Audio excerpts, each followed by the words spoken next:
Noah Kagan, founder of 8 different companies, Yeah. $1 million companies. One of the first employees at Facebook. I'm sure we'll get into that. Author of $1 Million Weekend. We're definitely going to get into that. My first question is, what do you not give a fuck about that most people do?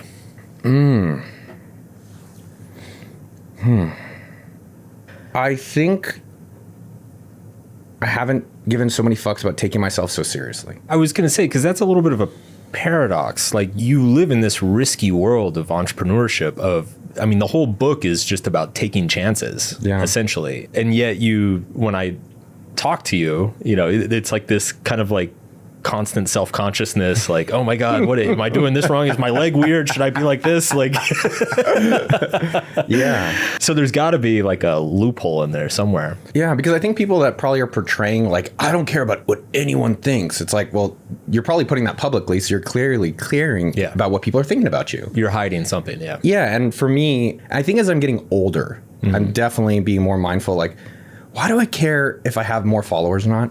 Why do I care, literally, it's like 7 a.m. and I'm responding to a random guy on my Instagram DM that read my book instead of being in bed with my girlfriend. Right. And so as I'm getting older, I'm being more mindful about like what actually matters. Yeah. You seem to be almost impervious to rejection. Would you say that's it? Like, that's the thing? Because most people are absolutely terrified of rejection. I mean, most people won't start anything. Like, forget a business. They won't even start a conversation because they're afraid of rejection. Yeah. Yet it seems like it doesn't bother you. No, it hurts my feelings. Yeah. But it doesn't stop you. It doesn't stop me. That's the difference. That's the exactly. difference. Like, I had a guy email me and he's like, every day for 30 days, I'm going to post something. And I was like, I'm going to follow up with you in 30 days. Yeah. Just to see what happens. And I followed up with him. It was yesterday. How'd it go? I didn't post once. And I was like, and I think what I'm trying to do is just be more optimistic for myself and for others. So it's like, hey, what's going on? I was afraid. Yeah. And then we're all afraid of something. Yeah. And I'm still afraid. But the more I practice the rejection, the more I practice these things, I realize it's never as bad as it seems. And I'm always better than I thought. So for this person that was afraid of posting on social media, he's afraid of his friends. He's afraid of what people are going to say. I even had this about a decade ago. I was afraid of posting on Facebook because I saw some high school friends. And I was like, oh, what are they going to think of me? Yeah. And I did it anyways. And that's the only difference. And everyone can do that today. Right. It's what's the thing you're afraid of. It's never as bad as it seems. And that's literally in the book where I talk about the coffee challenge. What is the coffee challenge for listeners? So the coffee challenge is when you go to get your next coffee, and I encourage everyone to commit to doing it today. Just do it today. It's easy. You go anywhere to get a coffee. You place your order, orange mocha frappuccino, if you've seen Zoolander. You ask for 10% off, and you don't do anything. And the point is not to get the discount. The point is to feel the fear, get the rejection, and realize how great you are. Yeah. And everyone who does it is always, I literally got a message today. This guy was like, I was terrified. Yeah. I did it. And I realized like, what else in life am I afraid of asking for? What else in life have I been holding myself back from? A job, a wife, a raise, an employee, a customer. I actually wanted to get into that because even though the book is framed around business and starting businesses, I very much read it as just a guide to taking action. And I think, as you know, I started my career as a dating coach. And it's actually funny how much stuff in the book is similar to the stuff that I used to do with guys. I'd take a guy to a bar and he's like standing in the corner, petrified, like holding his beer. Dude. And I remember you have this thing in here about rejection goals, like set a rejection goal and try to hit that many rejections. I used to do that with guys. I'd be like, your goal tonight is to be rejected 5 times. And they'd be like, oh, I can't do that. Dude, that's fucked up. And I'm like, that's what we're going to do. Then what would happen?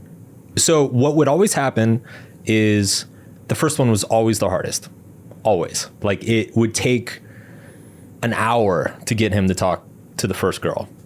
And similar to you start with the $1 thing. We'll talk about that in a second. But, like, just ask for $1, right? It's like, you don't need to have this big business plan. Just go ask somebody for $1. Like, see if they'll give it to you, right? I used to do that. I'm like, just go say hi. Just say, hi. My name's Noah. That's it. You don't have to say, you could like turn around and run out the door afterwards. That's all you have to do is just say hi. And, it'd take maybe 30 minutes to an hour to get them to do the first one. But then as soon as they did the first one and they realized like, hey, that wasn't so bad. Or in some cases, they'd have like a really nice conversation with an attractive woman. They're like, oh my God, why have I been waiting so long? Yes. And then it'd just be like number 2, number 3, number 4, number 5. It's like water stuck behind a dam or something, and it's like as soon as you open it, it just all rushes out. I think the question for everyone is, what is the hard thing everyone's holding themselves back from? Yeah. And it's never as hard as it seems. And the reward is always greater than it seems. And your example is a silly one as well. Like you literally are going to go to another human, probably an attractive one, and you're going to say hello. And that's it. And you could even run off. Yeah. And you start doing it, you start realizing like, what other things do I want in life? And if I can start practicing asking for it, maybe I get a little rejection, but the upsides of these things are just unlimited. It's fucking crazy. Like on the YouTube video, I asked someone to go on their private jet. I don't know if you've seen this video. And then he let me on his private jet just by asking. I don't know this person. Super to trouble you, man. We're YouTubers. Our dream is to get a tour of a private jet. I'm running a little bit late. All right. Otherwise, I totally would. Would you? Oh, okay. Thank you, brother. Next time, maybe? Fuck, man. You get Oh, is there any way? Are you sure? Can we? Oh, dude, yeah. I actually have the opposite problem now where I'm asking all the time. Like I have to literally control it. And I just want to start asking people for things and they're not going to just come to your door. And so you have to put in those reps and the practice to get better at getting these things. And if you ask, you will get. That's a big part of it too, is that most people don't know what they want. Like they think they want to start like a big startup or something, but really it's just like they don't like their job. There's something about getting clarity on what you actually want and what it's worth that then makes the sacrifice easier, right? It's like, if this is a really important thing to me, then sure, I'll stomach a little bit of embarrassment. I think about, the people who like stand on street corners and like hand out flyers. Yeah. Or like walk up to you and you're like, do you want to donate to Greenpeace today? And you're just like, get out of my face. Sorry. I lived in New York for a long time. So this was a big when they part. have the clipboards, I'm like, yeah. This was a big part of my life for many years. I actually had a friend who worked one of those jobs in college. And he said it was the most mortifying thing. Like you're literally just shut down by strangers 100 times a day, every day for weeks and weeks and weeks. But I think it's interesting that they're willing to do that because they believe so much in the reason they're doing it. Which I love that. Like, which then makes it worth it.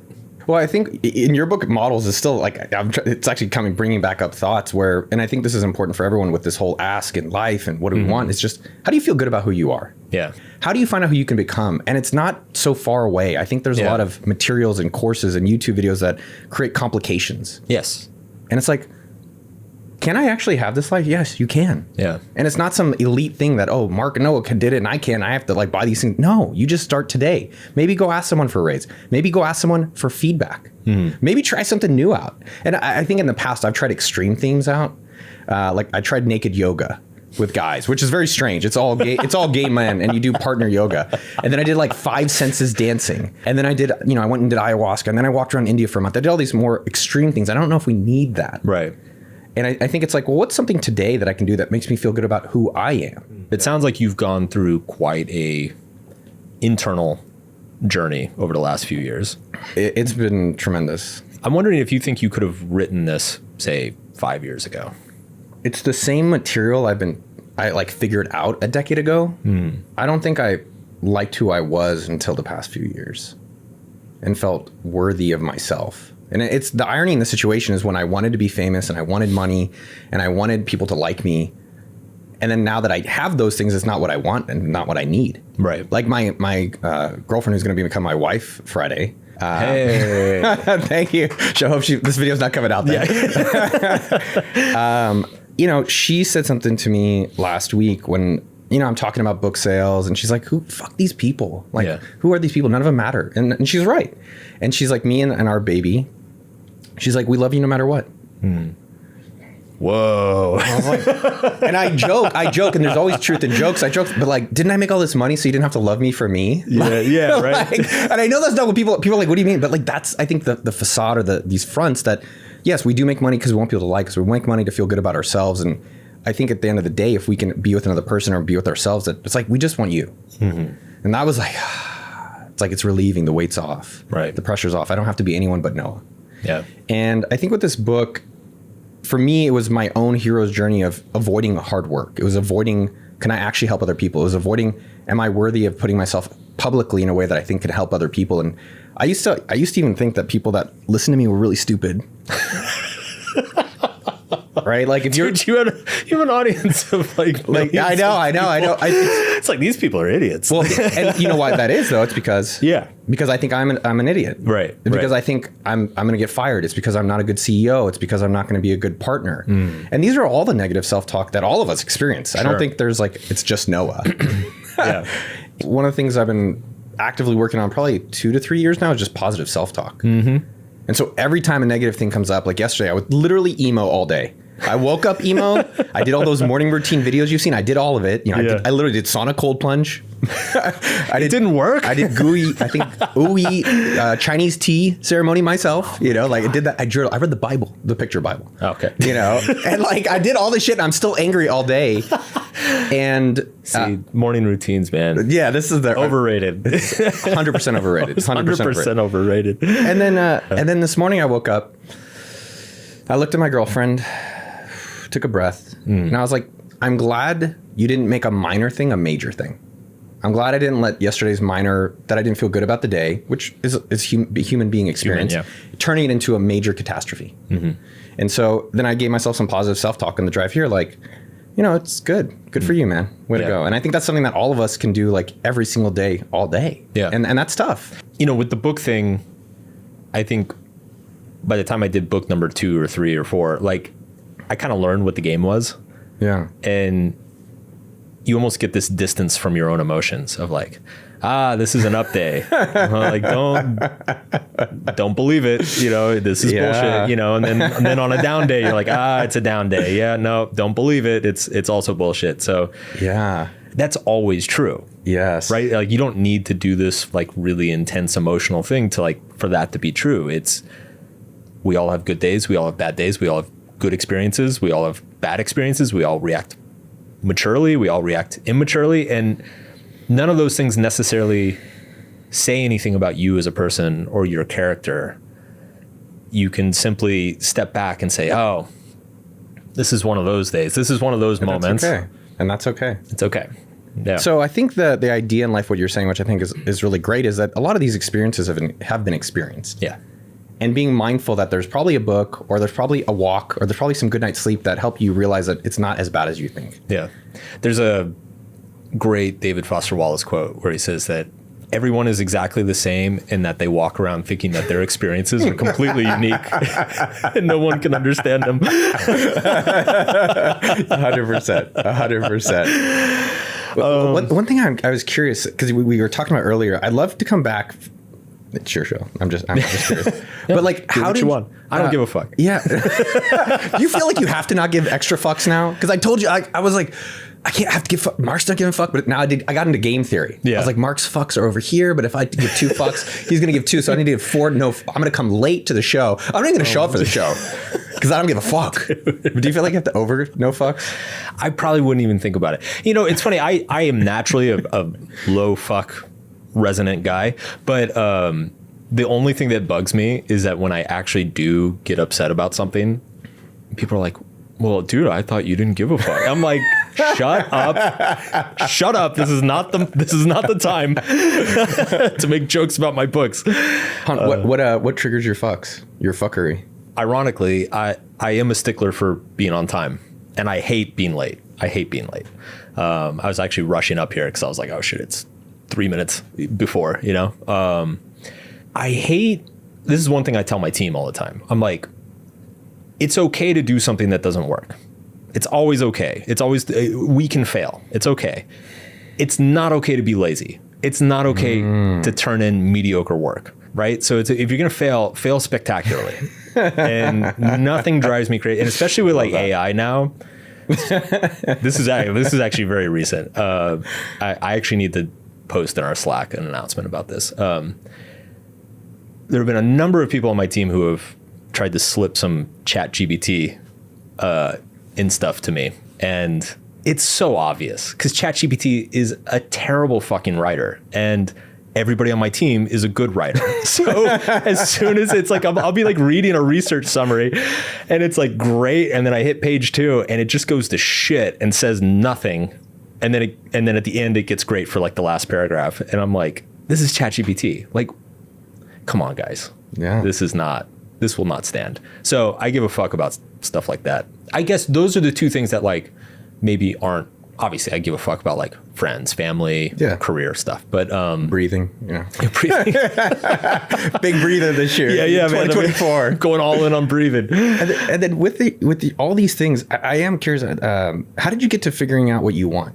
Because I think that, in life, I do believe it's easy to get what you want when you know what you want. Yeah. And what I've seen for $1 Million Weekend is most people don't believe that it's available for them. They don't believe, which it is. It's 100% is. Right. No YouTube influencer person is going to convince you with like, oh, it's very complicated. No, it's not. Yeah. But most people don't realize that they can actually get there. I've actually struggled with that over the years. Actually, subtle art like really kind of put me into a tailspin of what do I want? Like I just got everything that I wanted for my entire adult life in like the last 6 months, so shit, what do I do now? And it took me a long time to figure that out. I think it's a combination of two things. I think one is you have to go through a period of experimentation, like allow yourself to try things and allow yourself to let those things not work or let yourself not enjoy them and just acknowledge that and be like, okay, well, I tried this thing and I didn't enjoy it. It's funny, when I moved to LA, a bunch of producers were like, bro, you should write a screenplay. Like we're gonna do a TV show. It's gonna be amazing. And I was like, oh yeah, okay. And then I started writing a screenplay. I got like a weekend. I'm like, this is terrible. I'm not gonna do this. But I'm glad I tried, right? Yeah. So I think a lot of it is just giving yourself the freedom to experiment, to try things, and and understand that most of them aren't gonna work out. 100%. And I also think there's a lot of wisdom in knowing how much you value something through subtraction. So like taking something out of your life and seeing if you miss it, because it's like when everything in our life we think we need, we like convince ourselves like, no, I need this. This is really important. But then that was one thing that I thought the pandemic was useful for, was like, it showed me how many activities I didn't miss when they were gone. And then it showed me some activities like I really missed that I didn't expect, right? So it realigns like, oh, this is where I should be putting my focus and effort. And how much of your life do you want now? I'm actually in a really good spot right now. Dude, fuck yeah. Yeah, man. Honestly, I think this is the most excited I've been in like 10 years, maybe? Like just about everything, just about work, life, the stuff I'm doing. I feel really good. I'm in a really good spot. Yeah. It's interesting because even hearing that, I'm looking for society, because when we talk about that publicly, what does everyone do? Well, yeah, but yeah. Why couldn't it be great? And one of my best friends, Tynan's like, it's great and it can get better. Yeah. And I'm like, come on. He's like, no, and better. Yeah. And that's like I think that is an optimistic shift that we have to practice. I get a lot of those comments on my stuff. I'm sure you do too. It's like, oh, easy for you to say you're like rich and famous and blah, blah, blah. But it's like the irony is that actually like one of the most depressed periods of my life, I was rich and famous. So and I imagine you probably could have a similar narrative of like, you achieved all these things, you made a shitload of money, you built a reputation for yourself, and it didn't fix anything. But I think the question is, how do we inspire or help the people that are in that phase? Yeah. Right. And so I think what you said, I think is the cool part is, how do people have more daily, weekly, monthly lives that they're excited about? Yeah. And like one of my favorite phrases that I think everyone can copy is like, put it on the calendar. Yeah. Put it on the fucking calendar. Like, what are you looking forward to in your week even? Yeah. Right. Like every Monday I journal and I'm like, what am I looking forward to this week? Like, and I just write things out, and guess what? If there's nothing, make up some shit. Yeah. Like, it's like, I got to hang out with Mark Manson. I'm going to get married on Friday. Saturday, I'm going to the rodeo, like that's the thing. That's the trifecta, right? That's the dude. Mark, marriage, rodeo. Rodeo, yeah. But I do think we assume conditionally when we get there, we're going to be happy. And it just it's not the case. Yeah. You can actually create the happiness now and then grow with that. Yeah. But it is interesting because what I heard you say is that over time, you're like, okay, how am I spending my work? Who am my friends? Who is my significant other? And then you've made these changes so that, now you have the money and this attention, but also the life is the way you want. Yeah. I think you nailed it with the being excited for something, having something to look forward to. It's funny, my follow-up book, Everything is Fucked, is really just about that. That book was part therapy for me, because what I realized is that the velocity of my success kind of robbed me of looking forward to things. Like, I didn't know what to look forward to. I didn't have anything in my life that was on the horizon to chase, to be excited about, to work towards. Instead, I was like, had this scarcity mentality of like, okay, you got all of it, like, don't fuck it up, right? Like, now just keep it. And that's a horrible place to be. And I agree, like, you can find that excitement and that optimism for what's next, regardless of where you are in your career, in your life, what age you are, how much money you have, etc. But it's so crucial. It's so important. Next question. What do you give a fuck about that most people don't? I think I give a fuck to like a non-normal degree about just the people I have in my life. Okay. Just like, that was the first thing in mind. Just how much I'm like obsessed with like having really high quality, mostly men, that we have. It's like a tribe. Naked yoga, dude. These guys. I mean, no, I mean, I think most people care about their friends. I just think like I've been very intentional about who I've surrounded myself with. And it's not they're all like multimillionaire people, but they're all just such weirdos. Like I have this guy, Eric, he's like, you got to buy Bonk coin. I was like, sure, I'll buy Bonk coin. You know, like I just like love this fucking guy. And he's like, all right, we're gonna go spear fishing. I'm like, dude, let's go fucking spear fishing. Yeah. Or, you know, Ian, I was feeling sad last night. And he shows up. He's like, let's go take a fireball shot and let's go for a mountain bike ride. Yeah. And so I don't know if people are putting the right optimistic people around themselves as much as I care about that. And I think that's really saved me through a lot of the darker or harder times in my life. How are you intentional about that? I think right now I'm capped. I cap it at around 18. And so You've got like a quota. you want to get off? You're going to be off. Yeah, there's like a waiting list. No, I think as I say it, I get there's irony that everyone has friends. I just think that in terms of give fucks, like I give a lot of fucks about who I'm around. You give a lot of fucks about the caliber of the people you're around, and then the quality of the friendship. Yeah. In terms of just like talking to them, seeing them, emailing with them, texting with them. Do you think your tolerance for drama, bullshit, toxicity is very low? Within my friend stuff, yeah, but then I think it spills over to other things. Yeah. And so the people I've run, it's not just about success, it's just people that inspire me. Yeah. And I'd say one of the commonalities is optimism. And that they're just optimistic people in different areas. So like my buddy Tynan, we're like really big sauna guys now. Sauna and pinball. And so we're just like, you know, I'm 42 with earrings driving a Miata here. That's what I did today, just to give you a heads up, just to give you the picture. But it's just having these people that are doing interesting things in life that inspire me. Or as I'm doing these things, like my buddy Adam Gilbert, he was just like, man, dude, I'm so proud of you for this book. I know you said you wanted to do it and you did it. Yeah. And I think more people, it's like, who's around you?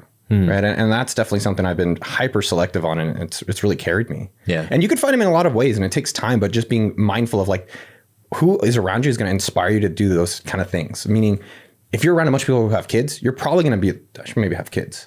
The other thing I'd say I don't give as much fucks about, I like attention. I think more than most. I've been really happy about, that was the two, it was friends. Then I'm happy being public. Yeah. I love it. When someone comes up to me and they're like, dude, I think I know you, but I don't, are you Noah? Or is it, I'm like, yeah, let's do selfie. And they're like, really? I'm like, yeah, I like attention, and I get it. It's because of my ego, and I'm okay with that. I think other people are maybe like, oh, you know, I want to help people. It's like, I like helping people. I just like also being public. I'm happy with that. I think some of it is ego. I've definitely come to the conclusion that it's very personality driven. I particularly learned this hanging around Will Smith. That was such a flex right there. That no one can fucking relate to. Yeah, I was thinking about Prince William. Okay. Yeah. But like him and his family and his friends, it was interesting because everybody around him is also ridiculously famous. Well, not everybody, but like a lot of the people that he runs with. And it's interesting because he genuinely loves being famous. Like he fucking loves it. Like he loves going into a grocery store. Like his security flips the fuck out, but he's like, oh, Whole Foods, let's go buy something. And he just like beelines and like gets out of the car and goes in. Wow. And his security's like, oh God, oh shit, fuck. All right, here we go. You know, and he'll like go into a Whole Foods and get mobbed by 20 people. And he's like so happy. He's having a ball. He loves people. He loves taking photos. He loves joking with them. He loves smiling with them. He loves hugging them. And I was like, damn, the people around him told me, they said, you know, that's actually really rare. Like most celebrities are like a little bit paranoid. They kind of resent the public. They're scared to go out in public. Like he fucking loves it. He loves it. And I've thought about that recently. You know, there are some people in our space that I know really resent that aspect, you know, being recognized in public, people coming up to you in a restaurant. Yeah. I think that the two parts for everyone out there is, number one, is just accepting who you are. I think that's what's taken me till 40 almost. Yeah. Like, okay, I like starting businesses. I'm gonna teach other people to do it. I like being some attention. It's okay. Yeah. And I found a partner who's like, great, go make some videos. Yeah. My ex was always like, don't make any videos. Why do you want attention? And that was like kind of the negative reinforcement. Did you have weird things with Will post the whole stuff happened? Because your association and how you know. So I got a lot of dumb emails being like, I can't believe you like this guy or spent 2-3 years with this guy, whatever. Yeah. I ended up writing a big piece on my website and sending it out in my newsletter, not defending the slap per se, but just being like, dude, he's human. And just like us, he has insecurities and flaws and issues in his life. And like, yes, I never pretended, like, if you actually go read the book, it's all there. Like it's all in that book. Like he has a long history of insecurity around the women in his life. He has a long history of violent outbursts at inappropriate times. Given the nature of that book, like I'm just forced to see him as a normal human being. Like I would tell people, I'm like, okay, imagine a good friend of yours that you've been hanging out with a lot got drunk in a bar and hit somebody, and it was completely inappropriate and they were totally in the wrong and they got thrown out of the bar. Would you stop being friends with them? No, you'd just be like, dude, what were you thinking? Like, come on, get your shit together. And you take them home and hang out with them the next weekend, right? Yeah. Like it's not like a thing. But it's weird given the nature of the fame, the setting. It's funny. I was thinking about my book, and the story for all of us is that we're all going to make fuck ups. Yeah. In business and relationships, maybe not at the Oscars in front of the whole world. Yeah, right. But in these different things. And I think that coming back to the coffee challenge, you do it and you're like, okay, this didn't feel good, but I can do it again. And eventually, yeah, things will work out. Yeah. And things will get better. And I think that's nice not to drop him. And I appreciate hearing your perspective on that. I'm a big fan of being non-judgmental as much as possible. And especially these days, right? Like I think we're a little bit too judgmental as a culture. We write people off too easily. It's like even a simple tweet that we don't like, or a political view we don't agree with. It's just like, oh my God, I can't be around this person. This person's horrible. It's like, really? No, are they really? Like, no, they're not. Yeah. They're just human. Maybe they're misinformed. Maybe you're misinformed. Like, who knows? Yeah. It was the early days of esports. I was like really big into the early days of esports back in like the early 2000s. I played a lot of Quake and Unreal, and I used to go to these tournaments and actually won a little bit of money playing them. And it was funny because, all the guys competing in these tournaments were like 18, 20, 21, 16. So you'd be online with them, playing against them, and people just talk so much shit to each other. And they get really worked up and like really upset. And so every single tournament, there was always some beef going on between this guy and that guy, or this team and that team. And people are like, we're going to kick your ass at the tournament in August. Like physically, we're going to find you in the lobby and beat the fuck out of you. And so there was always this like drama and beef, and it's like, oh man, the tournament's coming up, and like so-and-so is like going to fight this guy in the parking lot and all this stuff. And then the tournament shows up, and first of all, it's a bunch of fat nerds with who like haven't left their basement in like 6 months, and then second of all, by within 6 hours, everybody's hanging out at McDonald's together, like laughing, like getting along, being friends, having a great time. There's something about being behind a screen that just it makes it easy to dehumanize people 100%. and take the single worst aspect about them and assume that is their entire identity. It's definitely the judgmental part. And I think a lot of times what I'm reflecting on for myself in terms of giving fucks or not is what am I lacking or feeling in myself?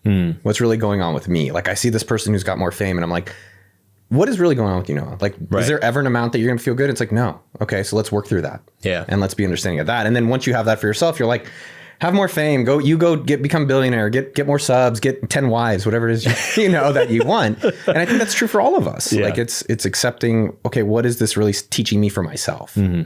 It's the variation in human value systems and beliefs, and I mean humans are so adaptable. They're just so insanely adaptable. It's crazy, and especially as someone who has spent a lot of his adult life like researching human behavior and human nature and relationships and psychology. Like it's the older I get, the more I'm just like, yeah, dude, just do whatever works for you. Like it's none of my fucking business. Like I'm not going to pretend to know like what's right for you. But I think that's particularly if we judge ourselves harshly, we have a tendency to want to fit everybody else into our particular box. And, there's like a one-to-one relationship with like how hard we are on ourselves versus how hard we are on others. And I think if we can like ease off ourselves. Big time. I mean, I see it with $1 Million Weekend. I'm seeing people literally like, I made one sale. Like someone literally emailed me this morning, $15. Yeah. I'm like, fuck yes. That's awesome. Like, let's go celebrate. Yeah. And they're like, I'm like, that's it. That's it. And you know what you do tomorrow? You do another one. And then you do it over enough time. You're like, holy shit, it's actually working. I'm like, yes, that's it.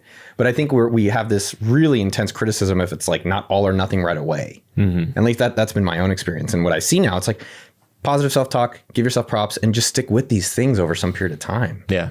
Simple but difficult, right? It's like, it really is just making a $15 sale over and over and over again, year after year after year, scaling like 5 to 10% a year over 10, 20 years. That right there is like a $10 million business, right? So like, yeah, I think you're actually a great example of business success that people don't think of it in a process, which I do think there is a process, which is you started blogging. I think you had an e-course or digital book earlier. Yeah, I had a couple ebooks and then I launched my first course in 2009. Yeah. And I think that's the whole thing people are missing. They're not starting. Yeah. They're thinking they're not ready, and they're ready today. They can literally do it right now, just like you did. You post a blog, post another blog, post another blog, post another blog, launch a course. One course doesn't work. Eventually a course works. Yep. Then you write a book, Models, which I've read. I've also read Will Smith's book. I didn't read your fuck book, the second fucks. I gave a fuck about that one.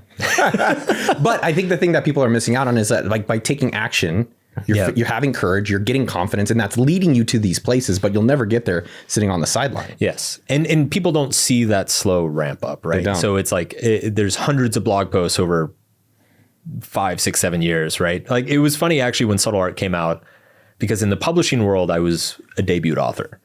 This was like the first thing I ever did, right?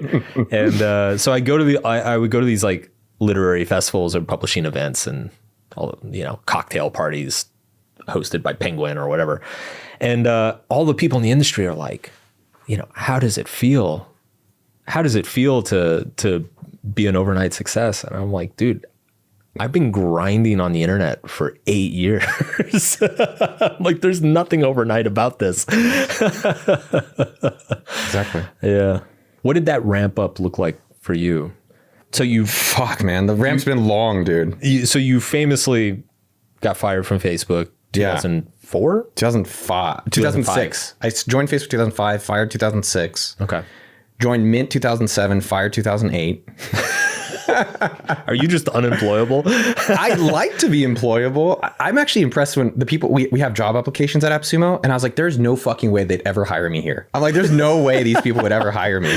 I think my journey felt frustrating. It felt very depressing. It felt lonely. It felt, I wanted to prove, I was still so angry. And I think I'm still angry. which is kind of weird to put out loud. And I'm trying to move into the love phase where I'm not so trying to prove people wrong. I'm just trying to prove myself right. Mm-hmm. And so for the 20s, it was like, you know, living at my mom's house for a few years, living in my aunt's basement for a year, living on floors for a year. And I was just trying to like find a way to feel worthy, to find a way to prove that like these people that fired me, like I can do it, I can be it. And it wasn't happening. It was like, it was happening or it'd get taken away or it'd happen and I would sabotage it. It would happen or I'd start drinking. It would happen. And I think at 30, I moved here to Austin. I left the Bay.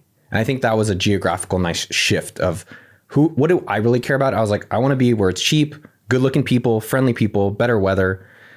So that then I think that shifted me to start moving into the life of like, okay, this is how I want to be living. Yeah. This is what this is cool for me, like what matters to me. And I think probably where I felt like the success maybe started aligning to how I felt about my insides is probably around 40. Wow. But around 30, I was like, the free line of promotion is my jam. Yeah. I've always been doing it, but like, is there a way to make it a business? Mm-hmm. And then it actually started working. And I think at that point, you create your own jail. So one of the lines that my buddy said I really love is, you don't trade your 9 to 5 for a 5 to 9, right? Yeah. Kind of like you created this book because you wanted a book and then you created this own like, oh fuck, like I have my own prison of it. And I in my observation from you externally, feels like you're releasing yourself. Yes. That's a good description of it. Yeah. Where it's like, I watch your content and there's no one making you do it. And it's like, why is Mark doing it? Because he fucking wants to. Right.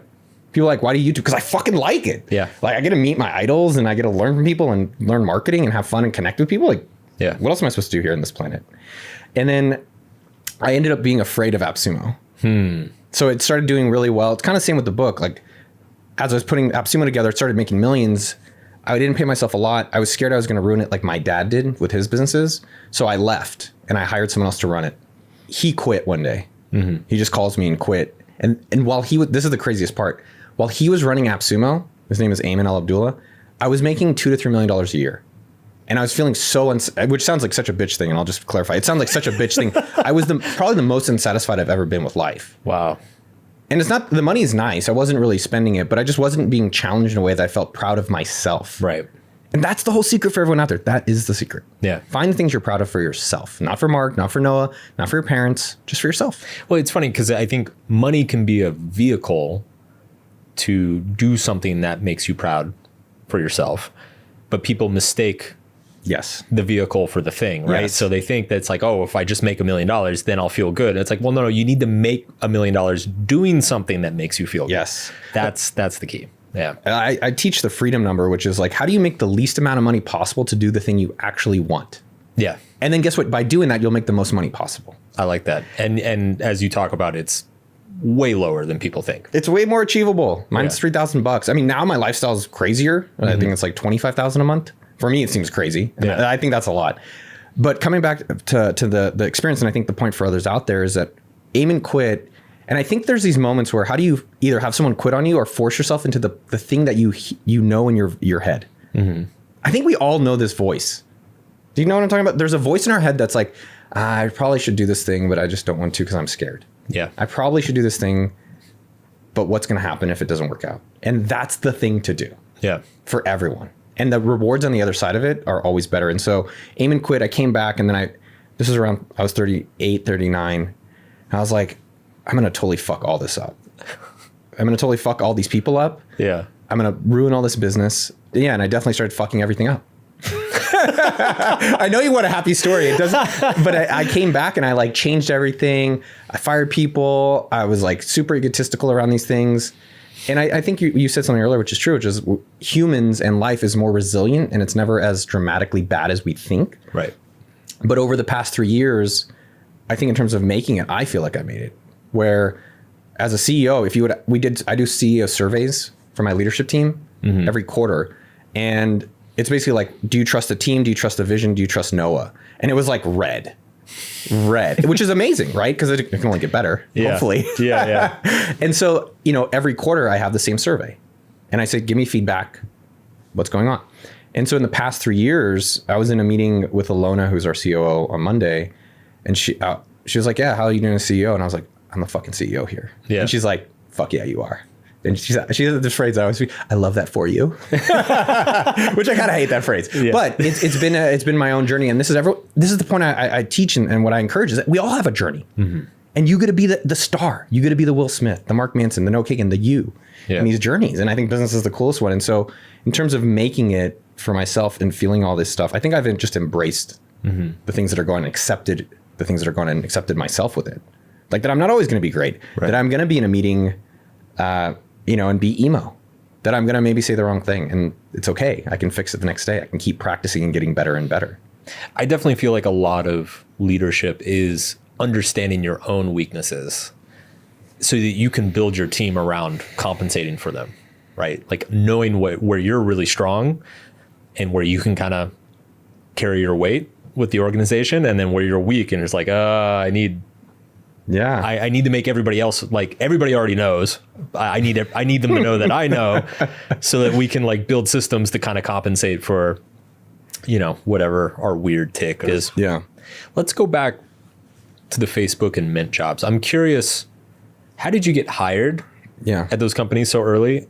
And then what caused the firing in each case? So I think the technique that I would recommend for everyone out there is hiring is all about probability. It's probability. It's what is the likelihood you will succeed at this job? And so what you want to do is increase your probability to 100% that you will succeed in what they're doing. And so with Facebook and Mint, I was always building my own things. Didn't mean it did well, but I built collegeup.org. No one's ever heard of these businesses. Collegeup.org, it was Craigslist for college students. Okay. NinjaCard.com, discount cards for college students. HFG Consulting was a marketing thing for college students. And then I put on conferences. So one, I was just active. And I think it's good to show that take initiative. Second thing, when I applied for Facebook, I didn't have any connections. I had a day job at Intel. I didn't have like middle-class family. Like I had 2 parents or 3 with a stepdad. But I didn't have any other advantage. So what my 2 advantages were, and this is what I would recommend to people, is one, just be active doing things, right? And apply for jobs of things you like. I was using Facebook all the time. I was using it in my marketing. The second thing is when I went in for my job, I brought a lot of mock-ups. So I showed them. This is one thing I think about in business and sales and marketing. Show people, don't tell people. Yes. Show them. So I brought mock-ups. I was like, Facebook needs to do events. Facebook needs to do maps. And I brought mock-ups. But to be clear, I'm not a designer. It's like pen. Yeah. Right? Or I think I might have used Microsoft Paint at the time. So when I'm in there, they're like, this person's taking initiative. This person understands their customer. This person can do the work. Yeah. So that's what happened at there for me to get the job. And there was nothing else. Otherwise, I was just a desk job at Intel. I want to add too that, we've been talking about kind of these small business ideas, ask for $1, sell cookies for $15 or whatever. Yeah. And it sounds so small and pedestrian, like when we talk about it, but like as somebody who hires, that stuff stands out. Like if somebody puts on their application, like I have a side hustle selling cookies to my neighbors and it makes $1,000 a month or whatever, I'm like, okay, damn, that's worth more than like a Harvard MBA in my opinion. They taken it. Well, someone applied for a job with AppSumo. There's no shade on this person, but he was here and the skill was here, and that's fine. We all have gaps. What are you doing about it? Yeah. Are you reading a book? Are you taking a course? Are you doing meetings? How can you show that you're taking that initiative to close that gap in your skill level? Yeah. And at Facebook, it was just my own interest in getting that job. And the same thing with Mint. And this is for everyone out there. When I applied for the job at Mint, I didn't even apply. I just was doing events. I was doing these conferences. And so I met Dave McClure. He's like, check out this Mint thing. And I truly think go work on problems in businesses that solve problems you're excited about. Find things you're excited to have a solution for. And so I saw Mint. It was called My Mint. And I was like, this is fucking sick. This is just so sick. And they were hiring a director of marketing. And I was like, yeah, let me do it. And Aaron's like, you've never even done marketing. And so this is, by the way, I'm gonna share a thing. There's been studies that when men and women apply for jobs, women only apply for things they're all qualified for, while men are just like, yeah, I'll figure it out. And I'm encouraging both sexes to go and apply. Yeah. Like, don't limit yourself because you're not fully qualified. And with Mint, I went to Aaron. I was like, can I have the job? He's like, dude, you don't even know how to do marketing. I was like, you're so right. Let me do this, Mint. Let me do this, Aaron. And again, in business, I always think of the phrase no-brainer. How do I make it a no-brainer for Aaron to just hire me? I said, let me put together a marketing plan for free. I'll spend all the time on it. You don't have to do anything. I'll show it to you. If you like it, you can pay me to execute it. And that's it. And there's no risk for you. You get a free marketing plan either way.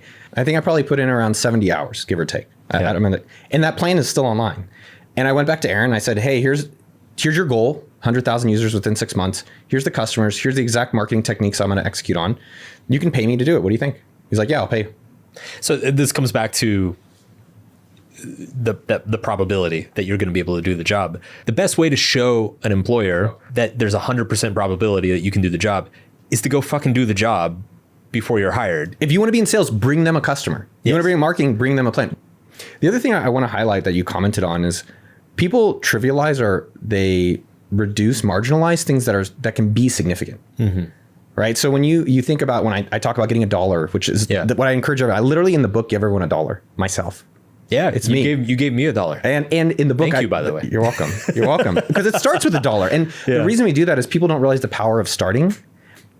And they trivialize that success. Oh, to start $1 million business, you start with 1 million customers. No, you just start with one. Yeah. Like Airbnb, one of my favorite examples is a $100 billion business. They started with an email to a conference. Hey, we have a couch. Does anyone want it? One sale, I think it was $150. Wow. That's a $100 billion company today. But people are thinking, oh no, there's all this other stuff. No. It literally just starts with one customer with $1 today. And then that over time can build up to billion, trillion, different size companies. It's the power of compound, not compound interest, but just compounding. Compound time. I think I'm trying to think more through this and I don't have a great phrase, but it's compound success. Yeah. So it's finding something people are excited about. Right. And then how do I just find ways either myself or paying another person to stick with it? And you take that first $1, reinvest it, improve, then you go get $5, take that, reinvest, improve. And it's like you just run that 1,000 times and you end up with Airbnb or whatever. I mean, you end up with the subtle art of not giving a fuck. Or AppSumo. Or AppSumo.com, which is still unbelievable to me where we're at. I think yesterday's revenue was like $250,000, which is it's crazy. Yeah. It's crazy. But then, I can't do that. I literally started with a PayPal button and a $12 sale. Yeah. It was PayPal and my whole back end was Gmail. All right. Back end. My tech stack was Gmail. Yeah, my developer was this guy G, Yeah. And I think people don't realize it can be that simple. Like I was on CNBC yesterday. It's okay. Yeah. And they're like, how long does it take for a business? Like how long should it take for you to know if a business works? I'm like, a day. He's like, oh, no, but how long? I'm like, a day. Yeah. And I've done so many things where people did not want it. But there's something there about your writing, and I'm sharing both stories. Your writing or my business, you start it, that they don't want it. Okay, I'm gonna start again. I'm gonna start again. I'm gonna start again. I'm gonna start again. And that keeps leading you up to the point when you launch a book 8 years later. Yeah. It's one of the things the pieces of advice that I give a lot of people who are blogging or these days starting Substacks or newsletters is I say, look, your first audience is going to be friends and family. And if they don't read it, you're fucked. You're completely fucked. So that's your first test is like, will my friends and family actually read this? And will they come back and read it again? Yeah. If they come back and read it again, because everybody's going to read it once to be nice. The question is, post number 4, 5, 6, 7, do they come back and read it again? Second test is, do they show it to other people? I would even add a third, is that do you like it? That's part of it too. I'm my biggest fan lately. Yeah. Probably in the past more as my positivity and I've worked on it. I watch my content all the time. I read this tweet. I'm like, did I really write that? Not like to jerk off to myself in the mirror, but literally I'm like, wow, it's not a bad thing to be proud of ourselves. Totally. It's a bad thing to be arrogant and cocky and rude. I don't think that's appropriate, but to be proud of yourself is great. I think with any content, you have to like it first. If you don't like it, the audience feels. They know. They can tell. And they won't like it either. It will feel off. It'll feel inauthentic. Well, and relating this to the business experience, so we launched a thing from the book called lawof100.com. And the idea is just do 100 pieces of content. Yeah. Because it's so easy to this sucks, but just do 100. And then over time, if you get a little better at 100, you can make a good decision to quit. Because so many times in our life, I know I have, and I'm guessing others have too, we've quit before we wanted to, or we quit, if I just would have stuck with it. So finding a framework to say, I'll quit at 100. But here's what's interesting about it. So some guy read the book, David Kennedy. He bought the domain. He built the site in a very quick amount of time. And then I bought it off him for $2,500. And then now we have a free site, lawof100.com. I cannot beg people to use this site. I'm like, hey, we've Law 100, go check it out. You can do 100 things, do 100. And people are like, nobody wants to do that. No one wants it. Yeah. Great. Because now I'm not going to spend the next 6 years kissing people's ass, begging to convince them to use something they don't even want. Yeah. But it got me practicing. Okay, David built it. We worked on it a bit. No one's really using it. Okay, cool. So last Friday, I do free office hours once a month on YouTube, just to hang out with the audience. I was like, none of you guys are using this. Yeah. Which is okay, great. Tell me why. I don't know. I don't have a thing for 100. I don't have a thing I'm trying to do. Okay. Guys, here's another problem I'm noticing. If I wanted to sell like Liquid Death, or if I wanted to sell AppSumo, if I want to sell something in under a minute, how can I sell something super quickly besides Venmo or PayPal? I don't know. There's nothing for free. Like there's nothing for free if you want to sell something in under a minute. And I was like, does anyone else have that problem? They're like, oh my God, yes, I'd love to test and validate, seeing if I could sell something really quickly, not Shopify, not Gumroad, nothing. Just like under 60 seconds, I can get a customer. I'm like, and people are like, oh my God, I have this fucking problem. And I was like, pay me. It's like, what do you mean? I'm like, my friend joked, he's like, dude, no, a baller's got a ball. And I love balling, not balling in richness, but I like starting. I like hustling. Yeah. So I said, everyone who wants this product, send me $10 right now. I got $500. Wow. And David, instead of building something for the next 6 months that no one's using, people were begging to have that product right away. So this week, David is delivering on what we told them, what they wanted and what we told them we would do. And so that's what people are doing backwards a lot of times in these businesses. They're not recognizing even $1 is great. Yeah. And they're not finding problems that people are excited to read about from a content perspective or purchase from another business perspective. You know, I get emails all the time, less these days, but back in the day, I used to get them all the time of like, hey, I'm starting a blog or I'm a new writer. Like, can you give me feedback? Can you read my stuff? Can you mentor me? And my response was always the same. It was write 50 articles and then come back and ask again. And nobody ever came back. And it was, I like to think, I mean, the cynical way of looking at it is just that nobody did it. But I like to think that there are some that did do it. But then after 50 articles, they realized there's nothing Mark can tell me. Like, I don't need it.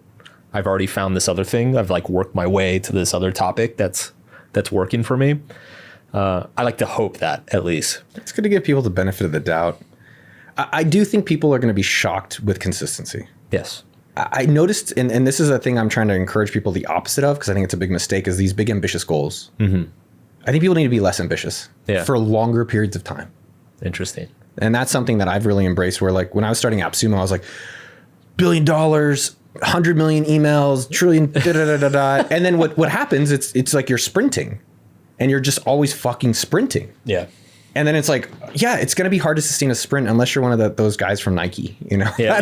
Like those guys are really impressive. Like, but it's hard to do that. And then success happens in decades. And so when we're not an overnight book success in year one, but great, did you just write one article this year? Right. Then next year get 2. And so with AppSumo, our growth goals are 7%. Nice. 7%. Like, if in Silicon Valley, we have advisors, and I think it's good to get coaches. I'm a huge fan. They're like, dude, if you're not billion, you're totally failing. I'm like, bro, we make $100 million. I make $3 million a year. This is insane. Yeah. Like, we're all very fucking happy over here. Yeah. Our customers happy, our partners happy. And, you know, we can do this until I die. And so with other people out there, I'm seeing them with $1 Million Weekend where they're like, I'm going to post every day this whole year. It's like, why don't you just post once this month? And then next month, just do another one and another one. And just keep doing that over a time period. Eventually, these things will work out. Yeah. My goal for the book was 1,000 Amazon reviews. That was my whole goal. And I failed. I don't know if I failed because it was... I mean, it's only been out for like 2 weeks or something. And I think that was what I learned from that. It was like, hey, I want to get 1,000 people to leave a review within 30 days of launch. And after 30 days of launch, it's 798. Okay. And so it wasn't some like, I need to sell 100,000 books to feel worthy. It was like, can I just help 1,000 people? Right. And I didn't hit in 30 days last week. That was when the deadline was. And I was like, you know what? It's okay. I mean, it's still 789 people. So. It's still and I think that's the whole point, right? Yeah. Like when you have these crazy ass goals, you're like, I didn't hit 1,000. This fucking sucks. Trash. It's like 798 people are excited about what just happened. And then there's more people, and just day by day, let's just keep helping more people. Yeah. What do you give too few fucks about? Oof. I need to think more about my fuckery. What do I give too little fucks about? Organic food. All these fucking people, organic food, overpaying for goddamn meals. I don't know how you go to a meal here. I don't know how people without entrepreneurship afford life out here. They don't. They don't. I went to get passport photos because we're getting married. You have to do for residency. Yeah. Because she's not American. Dude, they charged me $84 for, it was like 8 photos for $84 for passport photos. I give a fuck about overpaying. We found it. You give too many fucks for overpaying. I give lots of fucks. I love a good price. I give few fucks about fancy cars. I don't give any fucks about that. Too few. Too little. Too few. It implies that it's something that you should give a fuck about more, but you don't. And we'll get to the too much. Yeah, no, you got me excited on this over. I was like, fucking, I was triggered right there. We can start there. What do you give too many fucks about? What do you think you should give fewer fucks about, but you're like, ah. Yeah, definitely overpaying. Yeah, well, you got the right business. And yeah, we have a deal site. Yeah. I mean, our whole thing is about good value. Yeah. It does bother me when I see people giving advice that I'm like, get advice from people that have done the thing you want, not people that'll tell you the things you want to hear. Yeah. So that still bothers me.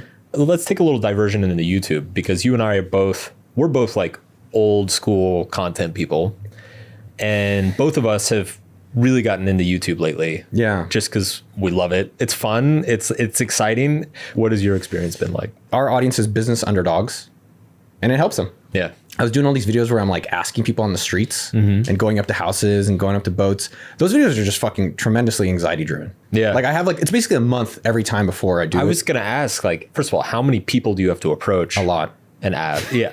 That does not sound fun. And yeah, what is that process like? Like how. In those videos? Yeah. Like, is it. I think it's how everyone is feeling in their lives, but maybe in just different scales. Like I basically spend the whole month, aren't you rich? Like, why are you doing this? Like, who are you proving to it? A lot of it's also judgmental, by the way. I'm going into people who look rich. Yes. Most of the richest people, like the guy who had a private jet he's worth 9 to 10 figures, was in a Miller High Life sweater. That's awesome. Miller High Life. Yeah. And he's got a dirty car. And it was an M3, but it was like not a crazy M3. And it's like, it's interesting how much we're judging that this person on Instagram or in person must be successful when most of the flashiest people, most of the richest people are not flashing it. Yeah. They don't want to. But yeah, it was a lot of realizing, I think the empowerment of that is that the power of asking. You literally can go up to a restaurant owner, or you can go to someone who you rent your apartment from. How'd you buy this apartment? And start realizing like there's so much that they'll be excited to share and teach you. Yeah. And I think that was probably the underlying thing I think most people can take away, which is go ask people. Like I live in a multi-million-dollar house. People come to my house. I don't know how they don't fucking ask me like, dude, what'd you do? There's weird propriety around money. Like it's not polite to ask, because a lot of people get uncomfortable with stuff like that. Asking is a skill. Yeah. And it's a skill you can practice and get better. So for instance, when the whole reason is I did 100 videos that no one watched. So we had to do something different. And that's how we started knocking on doors. Right. So if you go to someone's house, and when I started doing it, I'd be like, hey, how much do you make? Right. What do you do for a living to afford this house? They're like, who are you? Yeah, fuck you. And I keep waiting. I'm waiting for the day someone does it to me. Yeah. I'm kind of waiting that someone's going to do it at my house. Come to my house. I'll do it. I'll do it to your house. I'll be like, go fuck yourself. But oh, dude, with my girlfriend and our child and everything, I'm like, don't you open the door, no one. Like I have binoculars on. I got my gun, Texas AR-15 outside the door. You're in the right state for that sort of thing. Very protected. On average, how many doors do you have to knock on before you get somebody who will like actually sit and talk with you? It depends in the neighborhood. Okay. So Newport Beach, California, 8 out of 10. Wow. So getting so many yeses, we pushed it. So we're like, let's get a house tour. Okay. So not only are we going to find out what they do, we're going to see if they'll let us in their house with me, a film guy, and a producer, and just walk around. That's sick. So 2 things that were crazy about it, specifically these videos, people are getting rich in so many cool ways. Yeah. And I do these rejection goals. I'm going to all right, let's get at least 10 no's. And then they kept saying yes. It was problematic. But we go to this lady Jan's house. It's on the cliff. It's probably a $15 million house. And it's just the power of asking. I knock on the door. I was like, hey, I love you. And so how I ask, I shifted. I love your house. The houses on this street are just unbelievable. So we just wanted to come compliment you and say hello. Oh, thank you. Yeah, we're doing a documentary for YouTube about Newport Beach. And your house is just so amazing. Like, how awesome is this to live in it? And she's proud of herself. She's like, and not in a rude way. She's like, my family comes over. This is such a nice house. Like, look at this view. I was like, Jan, yeah, we love it. We were admiring it from before. What'd you guys do? Because it's so expensive here. Yeah. To be able to afford a house. Oh, actually, my husband sold strawberries. We were in the strawberry business. No way, really? Strawberries? What? No, come on. Strawberries. She's like, yeah, when he was in high school, he had a fruit stand. And that fruit stand, by him staying with it over a long period of time, he was able to sell it. And now we were able to buy this house for our family. A lot of our audience is trying to just learn what to do with their career. So Yeah. Know what's really important in life, your core values. You know, if you're successful, you got to give back. But I think the thing I encourage is asking is a skill you get better at. Yeah. So as you shift it, it's different. People are more likely to answer things than you realize. We create these narratives that they don't want to help us, that this girl will say no to us, that I can't get that raise, that they won't be that's our own story. It's not theirs. And I do think it's so cool how people are getting rich in all these different ways. In Newport Beach, it was veterinarians, doctor clinics, architecture.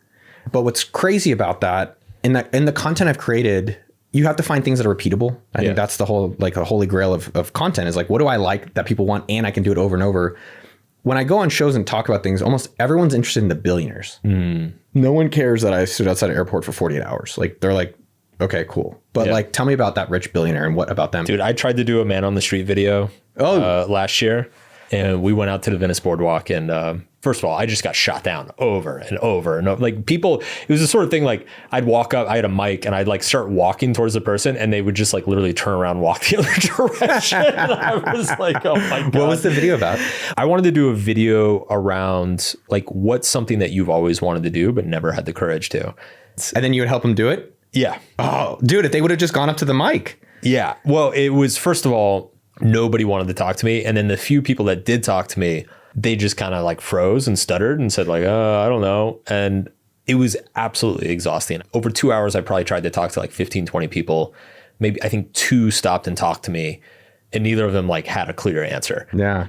You can have a great concept on paper. Like just the way you like lit up and you're like, oh, that sounds awesome. I thought you were going to take that transition moment where and it's like, that's how internally, that's how the team was too. Like, this is a banger idea. Like, this is so sick. Then once you get out there and start doing it, it didn't translate totally to real life for the camera.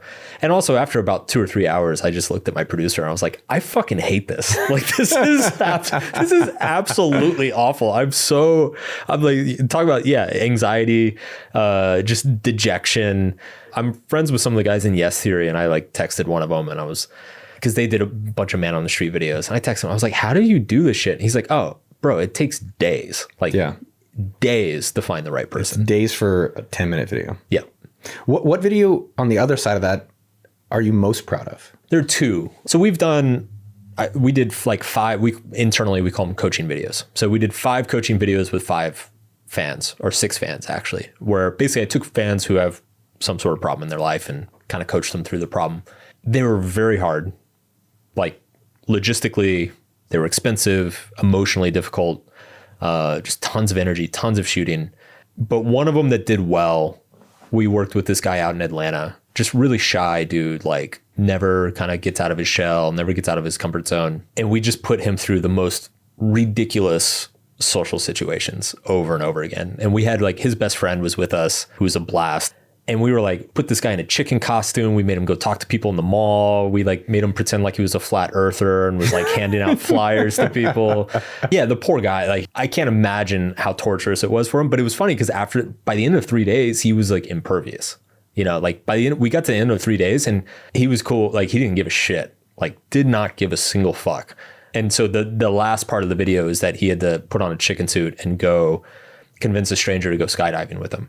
It was amazing. And that video, it's a really fun video. So much work went into it. So much like getting the narrative right. And then we had to add kind of like some educational moments and then like shooting those educational, like it is a totally zany, crazy video, but I'm really proud of that one. And then the other one that I'm really proud of, we kind of did on a lark. Like one of the people we were coaching, she was a Korean American woman. She was trying to start a business, and it involved going to Korea and like buying a bunch of ceramics there and bringing them back to the US. And so it kind of became clear at a certain point that to make it a good video, like fill out the story, we probably needed to go to Korea. I was like, God damn it, dude. This is not what I thought I signed up for.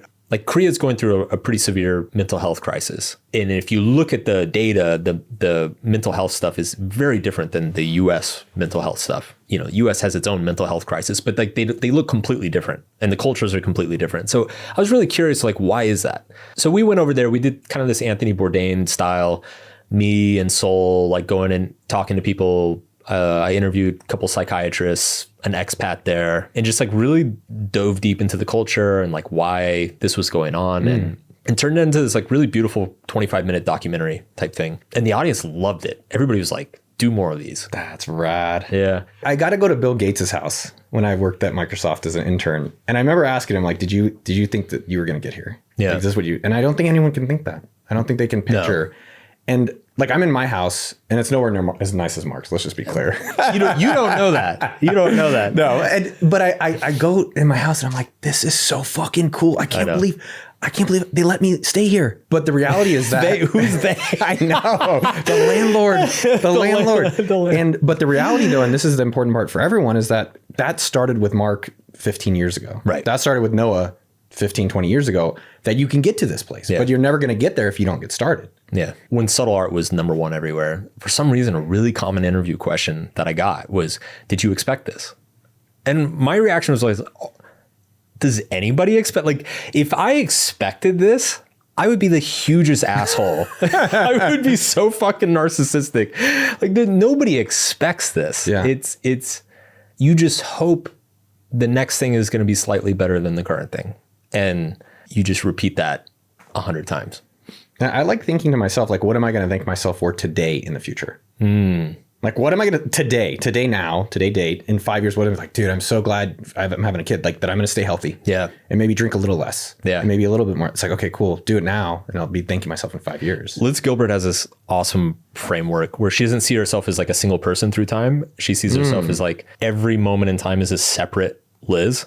And so she will like thank her past Liz's for doing things for her. And then she will, like, whenever there's something she doesn't want to do, she's like, well, future Liz is going to thank me for this. So yeah, maybe I should do it.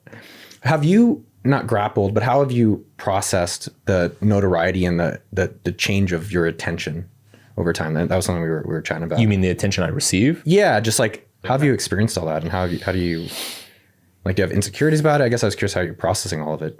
There's definitely a hedonic adaptation effect that happens where, like, a video that got 100K views 10 years ago, I'd be like, oh my God, 100K views. You know, now it's like, oh, that's a poorly performing video, you know? So it's, your brain adapts very quickly. Launching Everything is Fucked was very difficult, even though it was number one on the New York Times, is about to hit 1 million copies, like all this crazy, like, had a massive pre-order, did all these, like, I remember my agent telling me, she said, if this book came out in a vacuum, like just a random author put out this book, it would be one of the biggest successes of the entire year in the publishing industry. But because it came after subtle art, everybody was kind of like, oh, you know? So there's a brutal adaptation that happens very quickly. It's like whatever big number you hit, that becomes the new normal. And anything below that feels like a loss. I think that's the hardest thing to deal with mentally with this industry, with being a creator. You love the growth, you want the growth. I mean, it's the same in business, right? It's like, You want every year to get better. yeah, it's if you have 1 year where you're down 7%, that feels like you took an L, right? You know, even though you're still up 300% than 5 years ago or 10 years ago, whatever it is. I think over time I have gotten better at accepting that and processing it. You know, you can't win everything. You still have to love it and stand by it.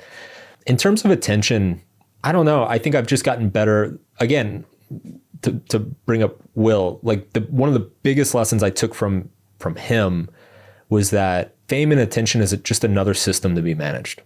So like, he is so famous that he has people on his team whose sole responsibility is managing his exposure to the outside world.